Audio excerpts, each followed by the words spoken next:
Salut, c'est Guillaume de la chaîne Mon Corps en Avant. Aujourd'hui, on va voir comment soulager la sciatique. C'est tout de suite dans cette vidéo. Abonnez-vous pour ne louper aucune autre vidéo. On se retrouve tout de suite pour traiter la sciatique.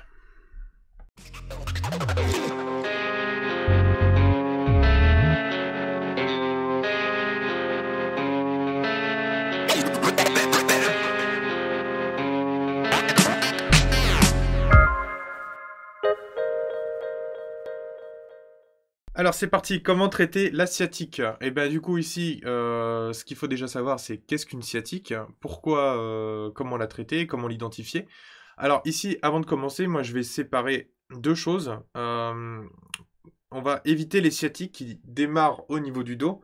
Là, on sera plutôt sur un problème qu'on dit lombaire ou au niveau du rachis. Et dans ce cas-là, si la douleur démarre au niveau du dos ou se déclenche quand il y a un mouvement au niveau du dos, c'est pas bon. Moi, ce qui m'intéresse, c'est la sciatique, on va dire le symptôme sciatique pur. Souvent, on va plutôt parler finalement de tension du piriforme, du grand fessier, des ischios, donc les muscles derrière la cuisse, du mollet. C'est plutôt ça, moi, qui m'intéresse dans cette vidéo. Euh, pour savoir si jamais le problème, il vient plutôt de ce type de sciatique, dans ce cas-là, ce qu'il faut faire, c'est bouger la hanche, simplement sans bouger le dos, bouger la cuisse et voir si ça déclenche vos symptômes. On a plusieurs tests aussi qui peuvent être faits là-dessus, comme par exemple tendre la jambe vers l'avant et si jamais ça déclenche la douleur, potentiellement on est sur ce problème-là. Si on vient appuyer sur certains muscles, ça peut être aussi ce problème-là. On va le voir tout de suite après dans la vidéo. Donc pour illustrer, j'ai pris deux images que j'ai trouvées sur internet, libres de droit évidemment, sur lesquelles j'ai rajouté en jaune un trait qui montre le nerf sciatique. Donc là, ce qu'on peut voir sur ces deux photos, c'est que finalement, il démarre au niveau de la fesse. Juste au-dessus, en fait, il y a le piriforme, c'est lui qui vient souvent embêter. Et après, on voit qu'il descend derrière la cuisse. On le voit mieux sur la vidéo où il y a la course à pied. Il descend derrière la cuisse pour venir aussi dans le mollet. Alors, c'est très simplifié, il y a plein de petites branches aussi, mais globalement, c'est à peu près ça. Et donc, du coup, on voit ici le nerf sciatique, où il y a derrière la cuisse les ischios et derrière la jambe, les mollets.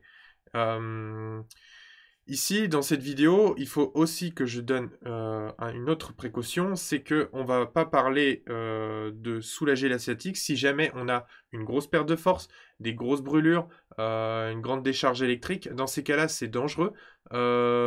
C'est quelque chose qui n'est même pas forcément traité en cabinet. Dans ce cas-là, il faut aller voir un médecin ou aller même aux urgences parce que ce problème peut être finalement un disque qui déborde, ça peut être tout un ensemble de symptômes et ça peut être même trop douloureux sur le moment pour être soulagé par le thérapeute même. Et donc dans ce cas-là, il y a besoin de médicaments et de repos avant qu'on puisse toucher. Donc si jamais vos douleurs sont très fortes, cette vidéo elle n'est pas pour vous, elle est simplement à visée pédagogique. Et donc dans ce cas-là, allez voir plutôt votre médecin ou allez aux urgences si jamais vous avez des douleurs. Dans cette vidéo-là, ici, on va surtout parler des sciatiques légères à modérées, comment les traiter et comment les prévenir. Puisque c'est une chose déjà de les traiter, et ce qui est intéressant, c'est après de les prévenir. Donc pour les traiter, en fait, ce qui va être intéressant, c'est d'identifier les muscles qui peuvent déclencher ces douleurs, qui sont à l'origine de ces douleurs. C'est une des voies qui peut être assez accessible à travers cette vidéo. Et donc dans ce cas-là, ce qui va être intéressant, c'est par exemple de venir faire des pressions sur le piriforme, sur les ischio-jambiers, sur le grand fessier, sur les muscles du mollet. Je dis les muscles du mollet parce que comme ça, tout le monde voit ce que c'est. Il y en a plusieurs et ça ferait une longue liste à citer. Mais les muscles du mollet. Et en fait, en venant relâcher finalement ces tensions, eh bien le nerf circule mieux. C'est simple, c'est que un muscle, par exemple, si ma main ici c'est le muscle et ça c'est le nerf, hop, ici voilà. Là, si jamais le muscle vient serrer fort, eh bien vous allez avoir des fourmis dans cette main, hein, qui est le nerf. Et donc, si jamais le muscle vient serrer trop fort à ce niveau-là, il vient comprimer les vaisseaux, il vient comprimer le nerf. En plus, les vaisseaux, c'est pas quelque chose de statique, ça bouge un tout petit peu. Donc il y a une inflammation qui se crée, c'est ce qui fait que vous avez vos douleurs. Et nous, ce qu'on veut, c'est quelque chose de fluide, c'est quelque chose de relâché. Et donc, pour avoir quelque chose de relâché, il faut venir faire des pressions sur le muscle, il faut venir étirer le muscle pour avoir un relâchement. C'est grâce à des points de compression que finalement on vient relâcher le muscle. Alors ça paraît paradoxal, hein, puisqu'on vient pousser et on vient essayer de relâcher un muscle, mais en poussant et en essayant de relâcher le muscle par une pression, eh bien on y parvient. C'est-à-dire qu'au début il y a un état de tension qui se crée dans le muscle et après il y a un grand relâchement. Voilà. Donc dans la vidéo juste après, je vais vous montrer quelques techniques pour relâcher ces tensions. Ce qu'il faut comprendre aussi, c'est que pour avoir une guérison complète, nous, ce qu'on veut, finalement, c'est éviter qu'il y ait ces tensions. Comment on les évite? En fait, il faut avoir une bonne musculature, un bon équilibre. Et cet équilibre, il n'est pas seulement au niveau du muscle, il est même global. Ainsi qu'une activité saine. Il ne faut pas forcément, c'est peut-être votre activité qui amène ces douleurs-là. Donc c'est une gestion assez complexe. Et dans cette vidéo-là, on montre simplement quelques techniques pour le traiter. Après, il faut aller voir tout un ensemble pour essayer de comprendre pourquoi vous avez cette tension et qu'est-ce qui peut être fait, qu'est-ce qu'il y a comme exercice à faire pour soulager cette tension. Et à partir du moment où vous aurez un bon programme d'exercice, que vous gérerez bien au quotidien finalement, cette tension, cette douleur, ce muscle qui vous embête, il y a peu de chances que ça revienne. Voilà. On se retrouve tout de suite pour l'aspect pratique du relâchement des tensions qui peuvent impacter le nerf sciatique et je vous retrouve tout de suite juste après.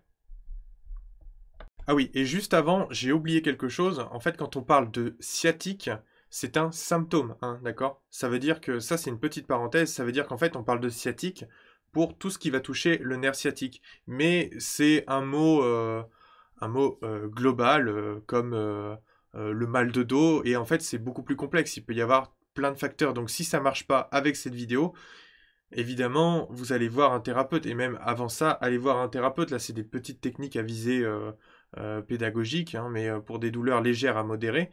Mais ne vous faites pas mal, hein. Si ça augmente les douleurs, il faut arrêter.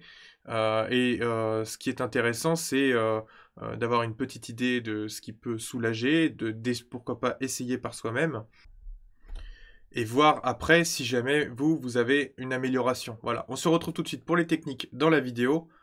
À tout de suite. Donc tout de suite, on va voir le traitement de la sciatique. Alors, première étape, les pressions. Deuxième étape, les étirements. Donc on va voir les pressions sur le muscle piriforme, sur les ischio-jambiers et ensuite sur les mollets. Et ensuite, on voit les étirements pareil pour ces trois muscles. Ok? À tout de suite. Ok, donc ici, on a notre muscle piriforme. D'accord? Donc on peut venir appuyer à ce niveau-là avec le pouce ou avec les mains. Ici, hop, hop. Parfois, on peut venir aussi appuyer sur le moyen fessier, sur le côté. Donc là, on sent un os dur, c'est juste au-dessus, sur cette zone-là, d'accord? Ici, pour le piriforme, c'est cette zone-là. Attention, si jamais ça fait très mal, on a aussi le sciatique juste en dessous. Et le sciatique, il vient, hop, juste ici. Donc, appuyer sur le sciatique, ça va augmenter les douleurs, d'accord? Ici, il faut que vous sentiez effectivement que ça fait un petit peu mal, mais que le muscle, juste après, quelques secondes, il se relâche. Différentes pressions à ce niveau-là. Vous pouvez le faire aussi avec une balle. Vous prenez une balle de tennis, vous venez l'appuyer ici, vous venez appuyer ensuite contre le mur, et hop, on vient appuyer pour relâcher. Ok? Pareil sur le côté, on met une balle de tennis contre un mur, on appuie, hop, et on relâche. On appuie et on relâche. On a ensuite les ischio-jambiers, donc tous les muscles derrière la cuisse. Ici, pareil, des pressions tout le long. On peut avoir cette partie externe, cette partie interne ici. Donc des pressions à ce niveau-là ou à ce niveau-là. On peut avoir aussi au niveau du mollet. Donc le plus simple, c'est de venir ici. Et donc chercher à faire des pressions sur chacun des niveaux du mollet. Les pressions ici, là, vous verrez les tensions. Normalement, c'est vraiment toute cette chaîne postérieure, donc du mollet, ischio et piriforme, qui vont vraiment gêner une sciatique pure, qu'elle soit montante ou descendante, comme on dit. Voilà, et j'avais oublié, dans la vidéo, j'ai des cheveux. Pourquoi? Parce qu'en fait, quand j'ai tourné ensuite cette vidéo, j'ai oublié le son. donc super. J'ai dû la refaire, entre-temps chez le coiffeur, donc voilà, c'est rigolo. J'espère que ça vous a plu, n'hésitez pas à vous abonner si c'est le cas. Vous avez aussi un lien dans la description pour recevoir des informations exclusives sur le sport, la kiné, la nutrition, avec le lien de l'équipe en avant, rejoignez-nous. Si jamais pour vous, vous avez des besoins particuliers, que ce soit dans le sport, la nutrition ou dans la gestion de vos douleurs, que vous souhaitez progresser, organiser votre sport et que vous avez des questions adaptées à votre cas unique, à vos objectifs de vie, vous avez mon mail, dans la description, contactez-moi.